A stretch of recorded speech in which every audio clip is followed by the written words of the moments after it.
qora rangli konseyner kerak. Yassanish putradi. Ko'rsating.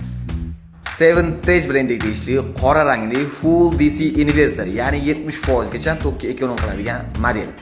Motori yaponskiy Toshiba GMCC bo'ladi va shu uchun 10 yil kafolatga ega.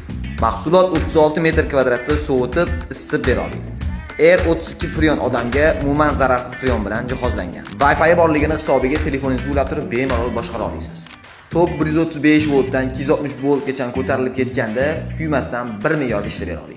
O'zida ikkita etapli aromatizatori bor. Приятный hidli sizni xonangizni zabt etadi. Konteyner ventilyator tizimini 12 xil etapda o'zgartira olasiz. Follow Me funksiyasi boshqa xonalardan havo oqimini olib chiqish uchun sizga eng zo'r funksiyalardan bittasi bo'ladi. Konteyner o'zida samoachistка funksiyasi bor. Agar bakteriya yig'iladigan bo'lsa, konteyner o'zini o'zi tozalaydi. Mahsulot Xitoyda ishlab chiqarilgan yaponskiy motorda 3 yil bepul servisning va 10 yil motor uchun kafolat mavjud. Narxi bo'ladigan bo'lsa $380 va O'zbekiston bo'yicha dastlabki xizmati mutlaqo bepul. Bu qora rangli konteyner sizga yoqqan bo'lsa, bittani orasizlar. Qora rangli konteyner qidirib yurganlaringizga jo'natib qo'yinglar. Kimgadir kerak bo'ladigan bo'lsa, pastda nomerlar bor, telefon qilib bemalol zakaz bersangiz bo'ladi.